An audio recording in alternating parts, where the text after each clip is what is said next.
The moment that I heard she was in the hospital, bro, that was such a gut-wrenching feeling. I felt terrible, and I can't even imagine how difficult it was for her. You know how when you love something so much, it starts to become your identity and almost like a mini addiction? Yeah, for her, that was volleyball. About a year ago, I was sitting in class when I saw a wheelchair stroll in, and there she was, sitting on that wheelchair, smiling. And I was like, what is going on? I remember asking her, like, what the hell happened?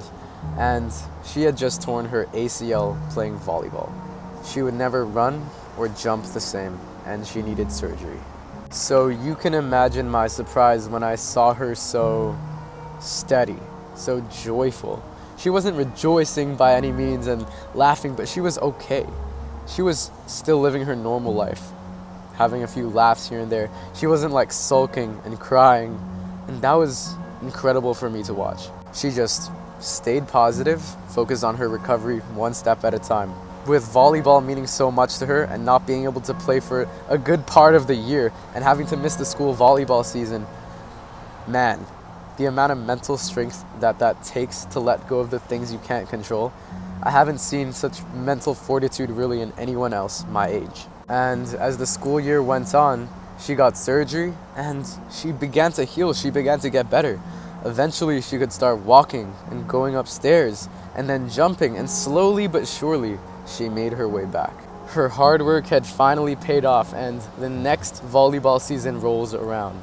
And this was maybe 3 weeks ago. I remember talking to her again, and I could tell how excited she was to start playing volleyball again, but also how nervous and slightly anxious she was, obviously. But hey, she was getting ready for the season, she started training again, and it was such an inspirational story. And a couple days after that talk, I noticed she hadn't come to school recently, and I started to wonder why. I was like, oh, that's strange. I remember the other day walking into first period, taking my seat, and this class, usually I'd sit next to her, so I was wondering, this empty seat next to me, like, where is she? And the moment that I had that thought, a wheelchair strolls into class, and there she was. Long story short, another injury happened. I won't get too deep into it for her privacy, but man, she rolled into her seat next to me. I asked her, what the hell happened? And to my surprise, she was still joyful, and she still had that same steadiness that I remember from before, that resilience. And don't get me wrong, I'm pretty sure she cried or freaked out or whatever when the injury happened, but she did not let her injury and something so far out of her control, no matter how devastating it was, deter her life. I know I would have. Was she devastated? Hell yeah! But she didn't let something outside of her control destroy her. What I learned from her on that day was that true mental strength comes from gratitude and presence. It's not discipline, it's not a work ethic, it's not outworking everyone around you, but it's just as simple as gratitude, being grateful for what you have, and the presence to be able to stay in the moment to appreciate those things. And guess what? In the moment, you always have something to be grateful for, whether that's your next breath, or that your body is working, or that you have woken up to live another day. I don't know how she's so mentally strong, but she is. And one day I hope to get to that level of mental fortitude as well. We all should. Her ability to let go of something she couldn't control allowed her to go through what was almost unimaginable.